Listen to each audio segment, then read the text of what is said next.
Hi everybody, it's Dara, and I talk about how to live a life that's clean, clear, and bright pretty much every day.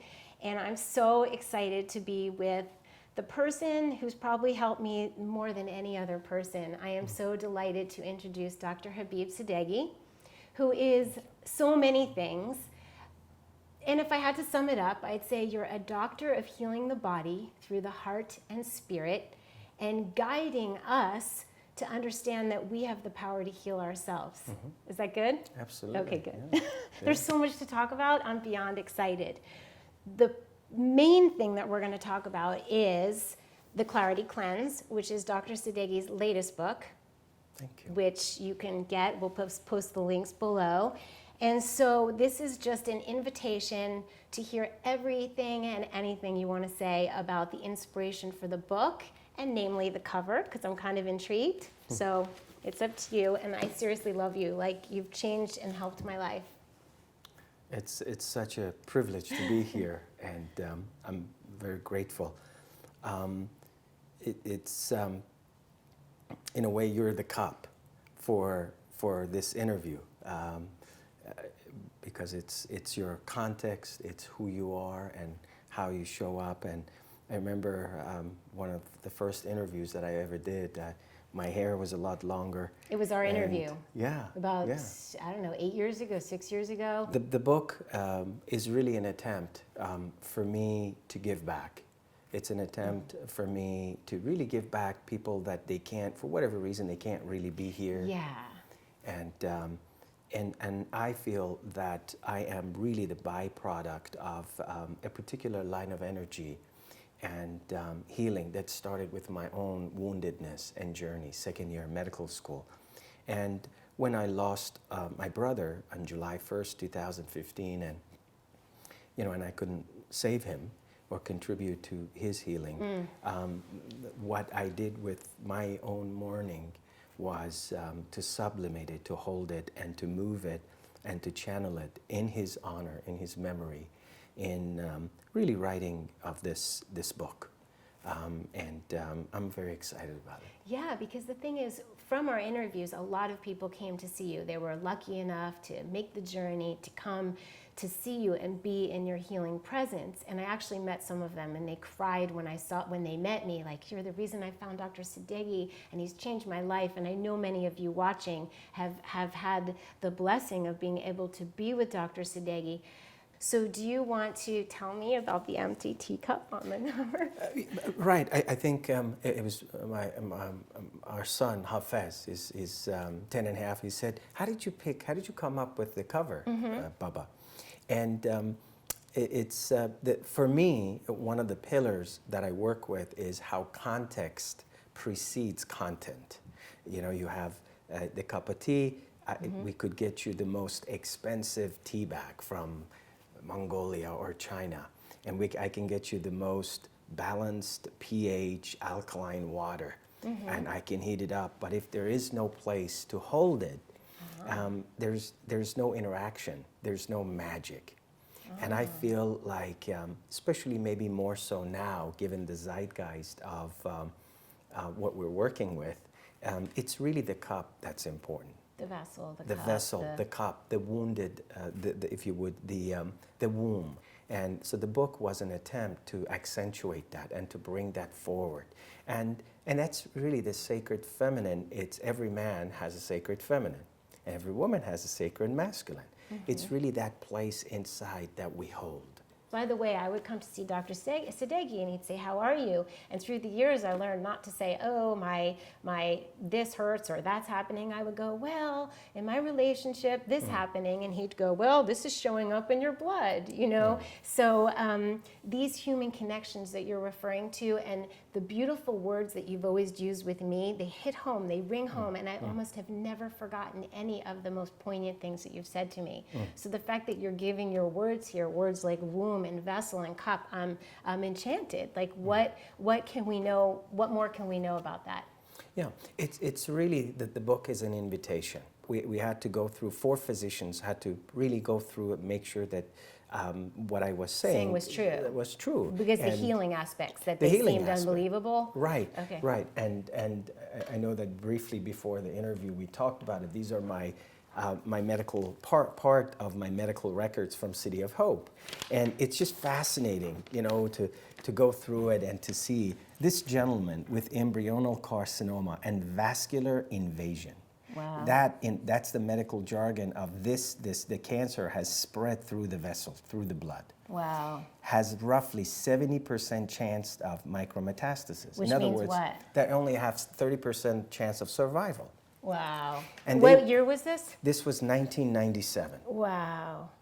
And Wow. you know, to go through this, the recommendation, you know, retroperitoneal lymphadenectomy, they cut you from the pubic bone all the way to the xiphi sternum. It's a 16-hour procedure. They were recommending necessitate approximately 4 cycles of platinum-based chemotherapy. Wow. None of this I did. I'm not advocating that that is for everybody. Obviously, Right. you know, I'm a medical doctor. I have prescription. I recommend. There's a lot of Right. beauty and healing into that. But at that time, for me, that seemed very drastic. And what I did was, the first thing I did was I created my own cup. I took some time from medical school. I started traveling, and I really reflected, and I started noticing the lies that I was told.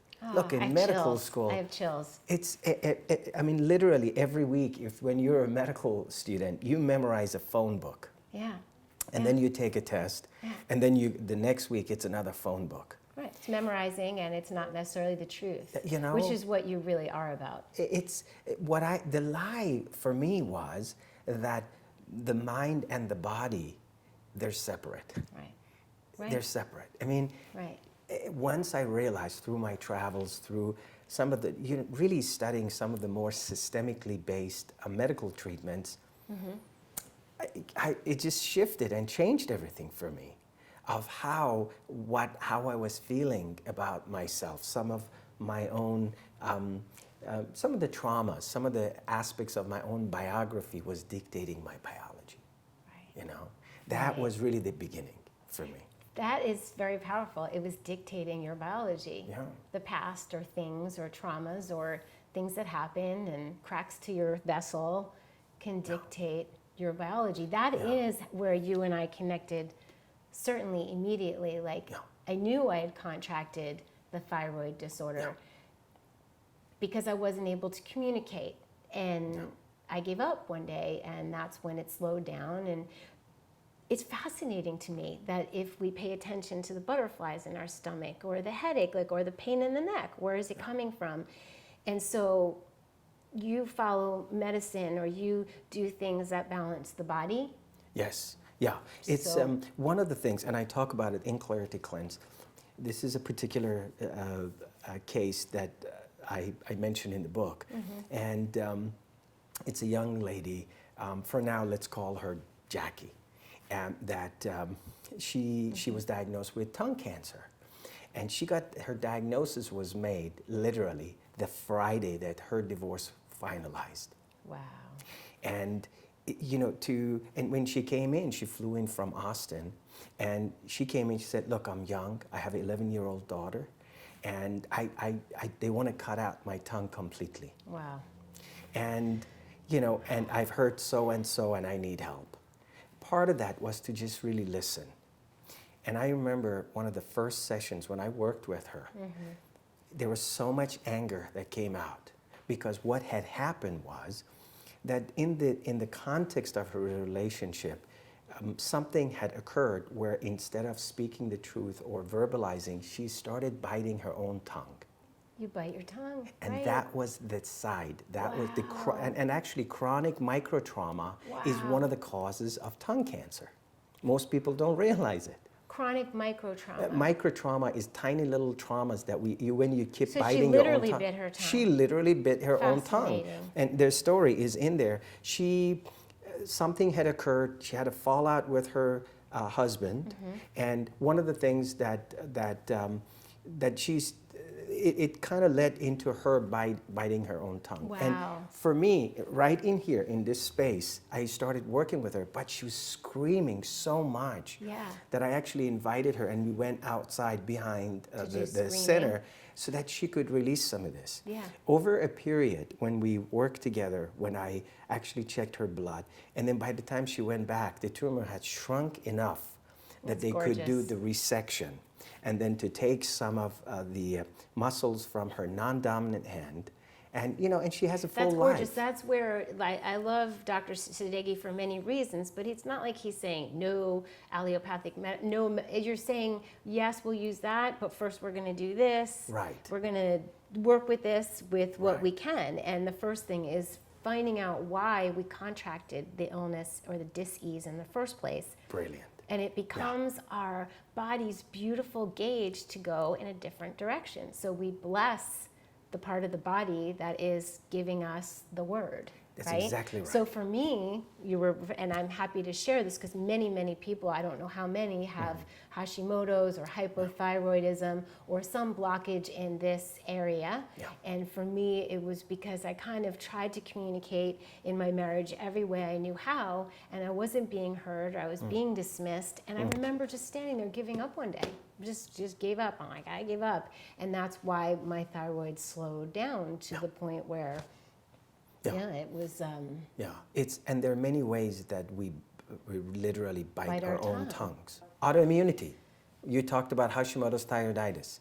You talk about lupus. You talk about hepatitis, where you keep attacking. It's really when you attack your body. When there is a tension inside someone's body, this tension needs to be released. When I saw you outside, oh, Dara, I get excited. I get to verbalize it. Yeah. So there is certain tension that develops, and then there is a release. Yes. Now, when you are, let's say in your case, when you're in a dynamic of a relationship, and there's something that you want to be part of that conversation, you want to be heard, but the quality of listening, for whatever reason, is not there, then you're sitting with this chronic micro-trauma. You literally are biting, attacking, chewing, eating your own thyroid. Right. That's Hashimoto's thyroiditis. It's really autoimmune thyroiditis, where you keep attacking your own thyroid. So in essence, I was biting my tongue. When you told me about the story about this lovely lady, I was like, this feels kind of familiar. Like it's a different little body part, but it's so familiar. And so many of us need to speak our truths or release the energies and all of that jazz. The tension that's built up. I was invited at California Women's Conference to give a lecture. The entire lecture was based on It's Allowed.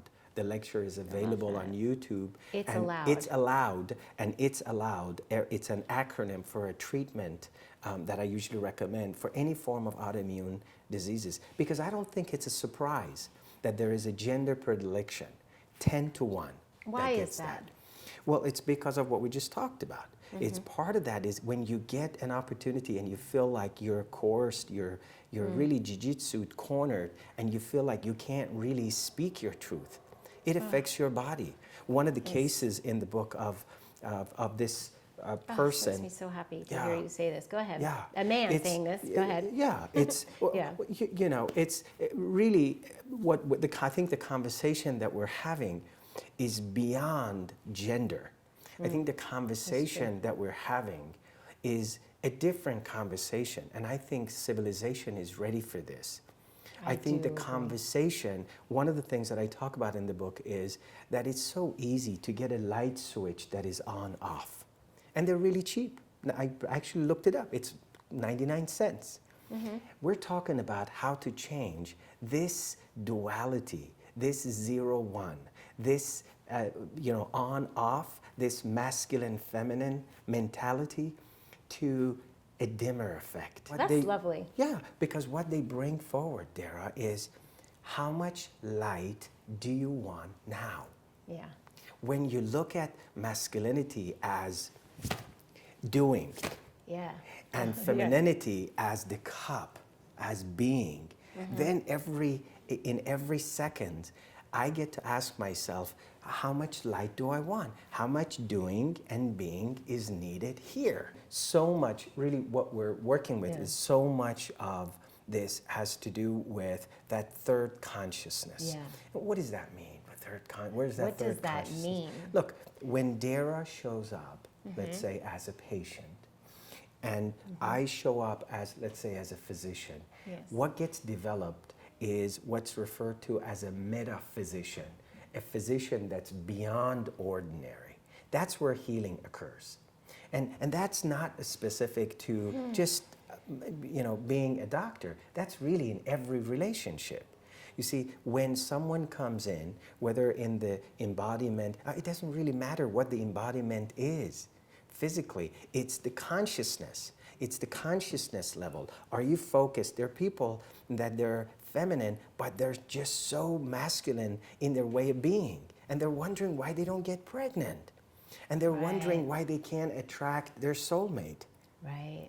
It's beyond that. The conversation is not really about 0-1. The conversation is about, can we really do this switch? Can we change, the light switch inside? It's a dimmer effect. It's such a good practice, because in this day and age where as women we are stepping into our masculinity in certain ways, and it feels really good. Like you don't want to give that up.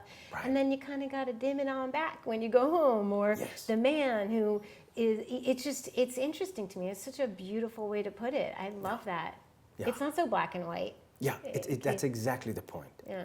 That's exactly the point. And, and people come in, they come in with this particular malignancy, stage 3, stage 4. And I can't tell you how heart-wrenching it is to sit across from someone, and they told them that, statistics says that you're gonna die. The statistics says you have 6 weeks. Kind of what happened to you, look, it's right? right there. It's happened to you, and you don't want to do that to anybody else. The words are like so important. Words are everything, Dara. Words are everything. Words are everything. Everything. Look, the reason that I wrote the book, the reason we're doing this interview, the reason you're here, Words. it's They're like food. That's what separates us from other mammals. Because by creating this phonation, then we can create meaning. We can create a consciousness. We can create a whole world. If we really sit down, if we really think about it, right? Yeah. Regardless of where these thoughts are, we create neurotransmitters. We actually activate, this has been proven. We've done functional MRIs. You activate certain neural pathways, they produce chemicals that now we know as neurotransmitters. Serotonin, melatonin, histamine to some extent, adrenaline, What they do is they create feelings.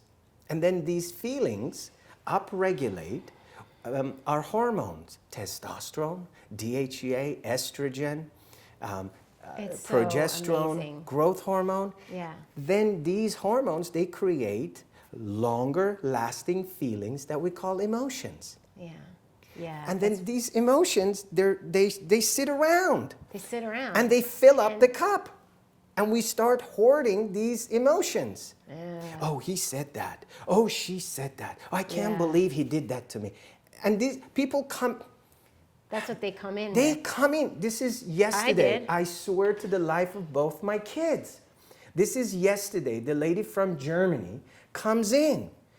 She comes in because on the right side of her breast, she has recurrent abscess. And she's been everywhere and no one can figure it out why. Now watch what happens. I sit down, I keep asking what actually occurred behind the first episode of abscess, which was a week and a half after she had a conversation with her father because she realized that he had done some inappropriate things when she was young that she had repressed. Wow, wow, wow. Watch. No, why the right side? Why the right side of the breast? The masculine, because of the laterality. That's one of the things I love about you, because you're brilliant and you get that there is a laterality to the body. I don't have the words that you have. I just kind of get the feeling. Like, I don't know if it's laterality. I know the right side is the masculine and the left side. And when we hurt ourselves or we have something go on, it's our body crying out to shed light, to bring it to the light, which is what you do. You bring it to the light.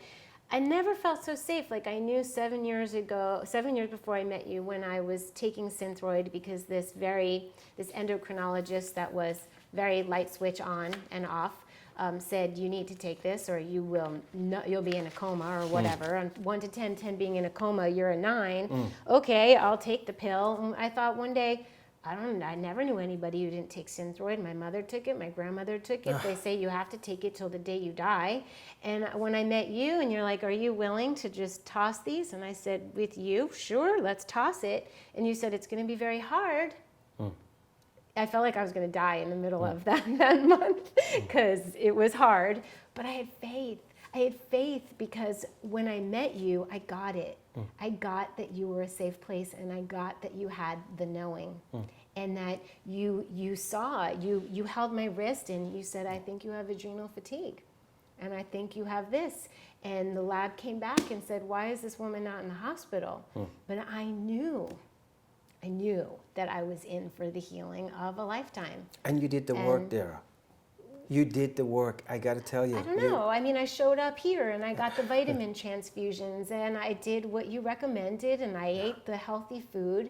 And I always knew that food wasn't everything, but it's the first thing. Like, let's nourish ourselves. Let's just leave out the crap and let's get help and let's be open to our part in this. Because if we accept our part, then we can heal our part. Just like we got ourselves in, we can get ourselves out. But here's the thing.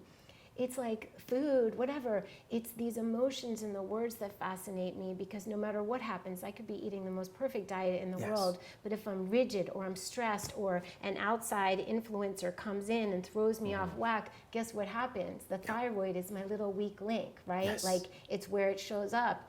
But it's, we have the gifts. You gave me the gifts. You actually confirmed the knowledge that it's all in me, up to me, what's going on here and relationships. Absolutely. You know, I love medicine. When it comes to trauma, yes, but when it comes to chronic diseases, we failed. And I think the track record and the iatrogenic diseases and mortality and morbidity that we have, it speaks of that. Right. The conversation that we're having is not about this is good, this is bad. Right. The conversation is about, listen, you as a patient, you're part of this. I could have easily said, okay, you have more acronym behind your name, you have your white coat, I'm a second-year medical student, okay. But somehow, and I really, thank goodness. That 26-year-old courageous being, I didn't have a Dr. Sadeghi back then. No. That's really why I wrote the book. Yes. To give back. I feel like you're planting the seeds and it's growing, right? More physicians are waking up. Is that true? Absolutely. Absolutely. And really part of the Love Button Global Movement. Tell us about that. Yeah, it's a grassroots effort of giving back, and we were very lucky. It just really warms my heart. Coldplay. They distributed over 6 million love buttons all over the world as they toured their last concert, head full of dreams. That's so beautiful. I think I saw a photograph of him wearing a love button, and it's reaching out. It's like, it's bigger. Yeah. And that makes me so happy. Yeah. So you can read the blurbs from Demi Moore and Anne Hathaway and Jessica Chastain, and I love all these people, and Gwyneth Paltrow wrote the foreword, and Goop did the publishing, and you know, all these people who love Dr. Sadeghi, he doesn't treat anybody like different than anybody else. We're all love. So this is a way to like understand more. I'm ready for a cleanse. I think we are all ready for the clarity cleanse, don't you think? Absolutely, absolutely. I think given the givens, this was really a humble way of contributing and saying, look, before looking for the right content, before looking for the perfect tea, let's clean up the cup, because the cup is really everything. The cup is the future. The cup is that womb, that uterus that gives birth to a new way of being. Right, right. You clean up the cup, so whatever healthy, happy things you put in it, there's a home for them. Yes. Otherwise, they're going to end up on the table. There's so much to talk about. Like, I want to know everything. I want to know how you got this far, how you reach so many people, how you are helping so many people, how you stay present with each and every person, and how you still have a life and a family, a beautiful family. Yeah, it's a practice, and just how do you do it? Yeah, just like you, just like me. One of the things, you know, you may have noticed that the parking lot has spaces. I'm very clear with those spaces, and I do not overfill myself. Right. So the time, you know, for myself, for self-care, the time for my family, the time for patient care, the time for mentoring, the time for writing, it's really compartmentalized, and I honor that. Because one of the pillars that I work with is structure precedes function. If there is no structure, there is no functionality. If the door doesn't have hinges and one side of it doesn't stick to the wall, the functionality of it being a door, we lose that. Do you have that naturally, how to keep structure? Is that something you can pass on in another book or another video? Like, I think that's A lot of the techniques I've really included in the Clarity Cleanse. Okay. And the website beingclarity.com, the intent is it's to really contribute that. A lot of people ask us about parenting and so forth.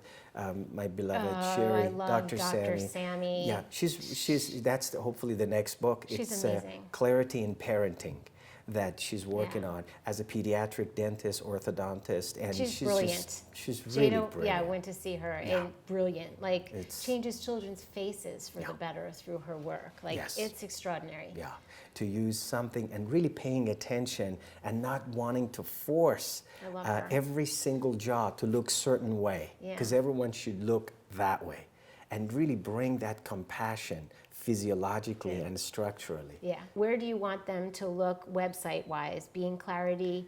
Beingclarity.com is the website where we're going to have newsletters, and there is a manual that we also have, which is really going deeper. It's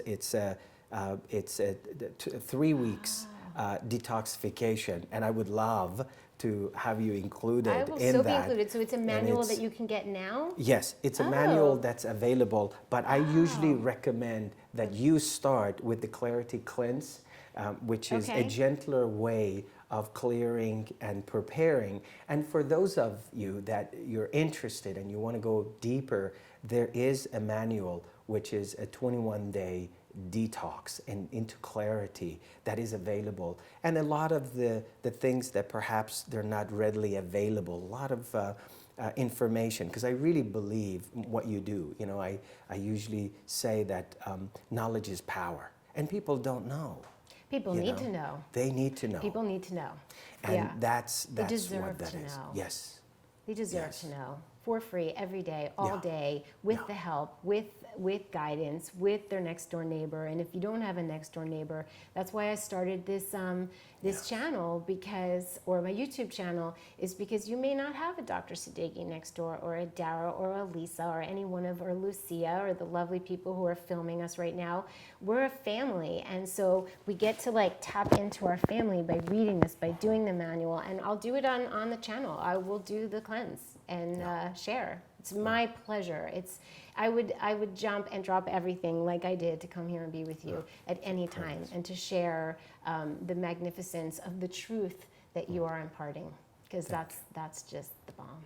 Thank you. Thank you. Really. It's such a privilege and to be with you, and I appreciate your acknowledgement and your quality of listening. Just being with you, you pull the best out of me, and I'm very grateful. Yes. And you guys, and we love you. That is for sure. So here's to love, and to more in the future. And if you want more information on some of the projects that we're doing with Love Button, you can go to lovebutton.org and become a member, and you can get newsletters and stay in touch. And as Dara shared, part of really this humble effort, this grassroots movement, is to create a conscious healing family, a conscious, intentional healing community of being together. It's that in the beingness, us being human beings, that we create the moisture, the water, the ocean. that all of us, we can swim in. You said those words to me when Jada was little. You said your daughter swims in your waters. Deal with your waters. Like we swim in each other's waters. It's so beautiful. His words are impeccable and of the highest love, the highest order. So I'm excited to read my copy. I'm going to really be talking about this, and I got to hug you. Wait. Before we do that, before we have our hug, which I can't wait for. So I just want to make sure we share all of the venues. What about if they want to come to be a part of the beehiveofhealing.com? Sure. Yeah, beehiveofhealing.com. They can come and get some vitamin infusions and things like that. Yes? Yeah, absolutely. Absolutely. Okay. Bless you. Yeah. Thank you so much. We love you guys.